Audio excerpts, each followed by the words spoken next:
Welcome, I'm Ian Baker, and it's time to meet your brand new Coleman Lantern 17B. I'm gonna go over some of the basics and show you some operation.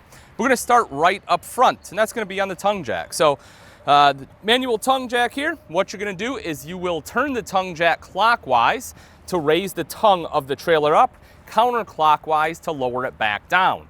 This, of course, is how you will connect this to your tow vehicle, and you will also use that to level front to back. For side-to-side leveling, you'll want to use blocks underneath the tires.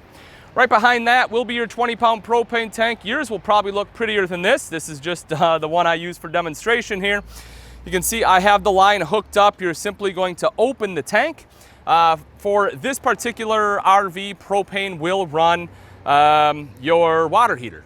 This one does not have a furnace. We'll talk about that when we get inside, but it will run your water heater in here. Right behind that, folks, normally you will have a battery, and that will sit right in these slots. That's where that'll go. You want to make sure you have that for 12-volt power. I currently do have this one hooked up to 120-volt, or what is commonly known in the industry as shore power. Coming around to this side, for your storage compartment, it uses a 751 key to lock and unlock this compartment. You just turn the toggle. You'll see it has a magnetic catch. You'll put it up just like that. It'll stay there, and that'll let you access anything that you want to store here outside. You'll notice the power awning on this one. This is the Lippert Edge 12-volt power awning. Works super simply. Just again, it has a switch inside. You just push and hold that to extend it. Same thing to retract it. If you take a look right here, this one doesn't have a flap. Like some power awnings will have a flap that comes down, just makes it a little bit easier to know when it's fully extended. But what you'll do is you'll see where the material is versus where the beam here is, right? So when it stops like this, when this is on the outside, that's about as far as you want to extend it. If you continue to extend it, what'll actually happen is it will start to flip up and it will retract itself the wrong way. That's not something you want to happen. So have it come out, stop it right here, and you'll be good to go. And as you can see, it is a large awning. For being a small camper, you have quite a bit of space here. To adjust the pitch, because it does have an adjustable pitch, you'll see that right over to this side. You'll have these little thumb screws. You're just going to turn those ones. Good old classic lefty-loosey, righty-tighty. And then you'll see that it is strut supported. So you're just going to take it, kind of bring it down just like that, tighten it back up, and that will lock it in position. Why would you want to do that? For two different reasons. One, depending on the angle of the sun, you might have to bring your awning pitch down to get coverage, or B, for water runoff. Generally, you'll run it to the back of the campsite, not the front like I am right now. But that way, if you do get just a little bit of light rain or whatever it may be, the water will run to one side or the other rather than pooling up on top, because that's not something that you want to happen. That's just a lot of weight. And realistically, folks, if rain's coming in, especially if it's like a storm, you want to roll this one back up. I've seen a lot of power awnings get ripped off by windstorms. You don't want that to happen to you, so make sure you roll it up. For the door, a couple quick things I want to hit on here. One will be your connection. It's nice and easy. You got this little L-shaped bracket. Click it right into there. Why is it shaped like that? The intent is to make sure that it clears the awning when you're opening or closing the power awning. Now, you'll see that it can come this way a little bit, and it may catch. So if you're rolling the awning in, I recommend shutting the door completely. If you're rolling it out, not quite as big of a deal, because if it does touch, it'll just push the door a little bit. But that is why it is angled the way it is. Coming in a little bit further, you'll see the screen. Really nice screen door. You have a handle on both the inside and outside. So that'll allow you to open it. And you do have this, but realistically, this is generally closed. That way you don't have bugs coming in. It used to be in older days, you would have to open this up and reach in there, but they have since remedied that. So that is no longer an issue. The step is a single step. Just put your fingers right underneath, lift up, pull out, drop down just like that. The exact opposite to put it away. Electrical outlet right out here. You will have to have 120, which will be either shore power or 120 volt rather, which will be shore power or a generator in order to make that one function. Going back a little bit further is the water heater. This is a Suburban 6-gallon water heater. Some models will have Dometic. It'll work fairly similarly. The biggest difference is that your Suburban will have this anode rod, and that will screw right into here.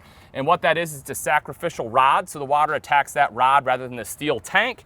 And then, you'll just take that out and replace it every year or so. You want to check it and see how it looks. If it's a Dinette unit, you won't have the anode rod because the tank is made of aluminum rather than steel. Coming to the very back, this one will have 2 stabilizer jacks right here in the back of the unit. Your unit will come with this tool. Generally, it is in the front storage compartment. I recommend keeping it there. And it's pretty simple. You'd put it on just like so, and you will go, whoop, let's do this right here. Clockwise to lower it down, counterclockwise to bring it back up. Bear in mind, folks, again, these are not to be used to level. You'll want to put blocks underneath your tires to level the RV out. This is simply to stabilize the RV. You will see some people in campgrounds or online using a power drill to move these up and down. I do not recommend that. You can strip out this screw inside and it will void your warranty. They'll absolutely know that you were using power tools and it will not be replaced. So I do recommend using the hand tool, even though it is a little bit more work. Coming around to the off-camp side, termination will be located right down here. You'll simply turn this cap off, take your hose, click it right back on in place of this cap, and then that sewer hose will obviously dump into either if you have a dump at the campsite or at the dump station at the campground, wherever it may be. The valves are color-coded, so gray will be for your gray tank, black will be for your black tank. If you're not sure of the difference, gray tank will be like what they call dirty water, so things from your sink, your shower, that will be gray tank. Your black tank is sewage or waste, so that will be from your toilets. I do recommend dumping your black tank before your gray tank just to help wash all the piping and everything out. This one has a 30 amp power cord. It is built into the unit. You just simply take it out, plug it into the post, and you are good to go. After you plug it in, you can take this, lock it down just like that so that the opening isn't open. It kind of stays closed. Then lastly, coming up front before we head inside here, just want to show you your water connections. If you have water at the campsite, you'll see your city water connection right here. Just bear in mind this is pretty far forward on the unit, and generally water is in the back of the campsite. So I do recommend getting a pretty long water hose or 2 water hoses. Make sure it is a potable water hose, as it has to be drinking water safe if you plan on drinking the water inside your RV, which you will. So make sure it is a potable water hose. If you're not getting water from the campsite, you want to fill up the fresh water tank, that'll be done right here. Simply undo that and you can fill it with a jug, you can fill it with a hose, whatever it may be. It has a little overflow, so if that starts overflowing, your tank is full, but there is a monitor inside to monitor that so you know when your tank is full as well. So let's move on to the controls inside. You'll see right up here on the cabinets is your main control panel. As we talked about with the freshwater tank and all your tanks, right here's your tank monitoring panel, very easy to get to. You'll see your battery is located there as well. I'm hooked up to shore power, so it says it is full. But also you'll see fresh, black, and gray tank. Now if all these are empty, they should read empty. If you know you emptied out your black or gray tank and it is throwing some kind of reading on there saying it's 1/3 or 2/3 full, chances are you have a dirty sensor. You'll want to clean out that tank. Right underneath that, you'll have basically 2 other controls here. One of them will be the water pump. If you are somewhere in your campsite does not have water, meaning you had to put water in the fresh tank for your water, that's when you will turn on the water pump and you'll see it light up. Now, you can flip this on and leave it on, assuming that there is water in the system. I shut it off because I don't have water in here and I don't want the pump to burn up. But if you're camping and you have a full freshwater tank, turn that pump on, you'll hear the pump kick on, it will charge up the system and it will shut itself off, even with that switch still on. Then when you run some of the water, it will have to recharge that system back up, and so then you will hear the pump kick back on. Right next to that is the power awning, and it's pretty simple. You have retract and extend, what those stand for, and it does exactly that, retracts or extends it. You do have to push and hold it. This one is not going to be one where you can just tap the button. It is definitely a push and hold. All right, let's talk a little bit about some of the lights. Actually, you know what? Before we get to that, I don't want to forget this guy. Take a look right underneath here. This is your water heater, folks. If you're wondering how to get hot water, this is where it is. This one runs off propane only, so you do have to make sure your propane is on. You'll flip the switch on just like that. You'll see this light up, and that means your water heater is firing up. If that's blinking, then you have some kind of issue with the water heater and that you will have to troubleshoot, or probably with the gas line or the gas coming to it, or again, it could be the water heater, but that's something we'll want to troubleshoot to make sure you're good to go to get hot water. But again, it does only run off propane. Dropping down a little bit, faucet, pretty self-explanatory there. Let's talk a little bit about the cooktop. So this is a Suburban 2-burner cooktop here. This one does not have a spark ignition, so it will require a match. So what we're going to do, we're going to light the match, and you will see, whoop, maybe, Ian. Oh, man.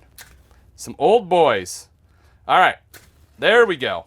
Then you will take this, you will light it, or put it to the light, just like that. Boom.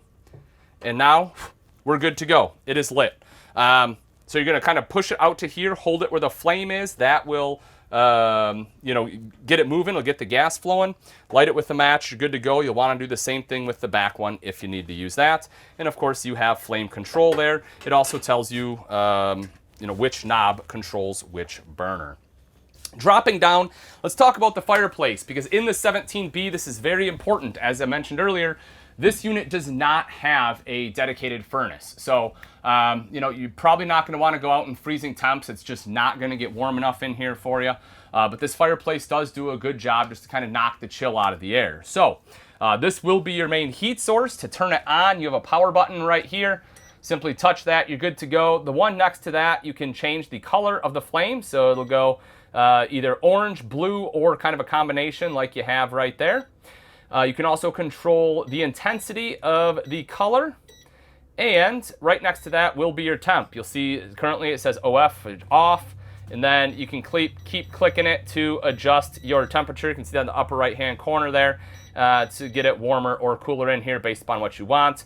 And unfortunately, it is just a click. So if you want to turn it off, you do have to click it all the way up past 99. It will then go into on, click it again, and then it'll be off. So it does take a fair number of clicks, not something you want to do in the middle of the night when people are trying to sleep. All right, let's talk a little bit about the rest of the kitchen, starting with the microwave. So one thing I do want to talk about is 120 volt versus 12 volt. 12 volt, which is coming from your battery, will power a lot of things in your RV, like your lights, or in this case, your refrigerator. But you do need 120 volt, which will be shore power or a generator, to run a lot of other things in your RV, like the microwave, the fireplace, your AC, or any of your electric outlets. So bear that in mind.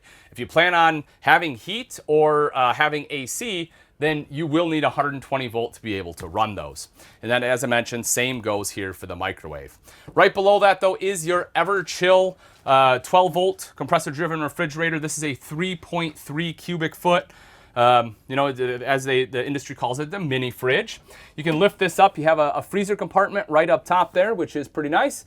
And then your thermostat will be located here, so you can adjust that, depending on how hot or cold you want that. And again, this runs off your battery. Now, I currently do not have a battery on here. I'm hooked up to shore power, and because of your converter, it will run that as well. So, if as long as you have either shore power or battery, your fridge will be good to go. Making our way right here in the back is our foot flush lever toilet. This is pretty simple to operate here as well. I'll kind of show you, but you have a foot flush lever right down here. If you push it slightly, what will happen is it will bring water into the bowl. Now, I don't have water hooked up, so it's not going to show up, but what I will show you is if you push it all the way down, the more I push, it opens that up, and so that way anything in there can fall down, and it will swish the bowl with water or push water into the bowl to help everything flush. Shower's pretty self-explanatory, folks. Hot and cold water here. The one thing I will say is your vent. This is one thing you do not want to forget. When you're done camping, make sure you close that vent down. If you don't, the wind is probably going to rip it off. You're going to have to replace that cover, so make sure you close that one down. For the lights, same thing with this one here. For the lights to operate, pretty simple. It's just a push button just like that, right in the center. That's how you'll operate all the lights in this RV. Your stereo system will be here. This one is Bluetooth capable as well. Has a CD player right up top there. AC is over to the side. This one's pretty self-explanatory too. Again, push a button to turn it on. You can adjust your temperature right there. Fan setting will be over here to the side. You can see, you can have fan or cool or put it on auto, whichever you choose. But once again, folks, you do need 120 volt to operate that. That's pretty much it. The last thing I do want to touch on, I guess, is this kind of hidden storage. If you don't know about it, but you see the finger groove right there. Honestly, I find it easier just to lift right here. But you can see the foot locker, so that does give you some added storage. The last thing I want to touch on is turning the dinette into a bed. To convert it, all you're really going to do is, or what I recommend, is kind of putting your hand like this, and then taking your fingers and pulling in on the bottom part of the metal. You don't want to put your hand right here because it's a pinch point, but if you kind of put it on the bottom a little bit, you can see just like that, that will allow the leg to fold up, and you can do the same thing on the other side. Once you fold both the legs up, you will then drop the table down on these little protrusions right here underneath the dinette seat. And then you will take both your back cushions, which are Velcroed on, so you'll want to kind of ease those off so you don't rip the Velcro, but you will take those off, put it right on top of the table, everything will sit flat, and that will create a sleeping space there. And that pretty much wraps it up, folks. If you're looking for a little more in-depth information on anything we covered here, or some troubleshooting tips, like if you're having issues with your water heater, well, we have a big library available for you to help make camping not only fun, but easy.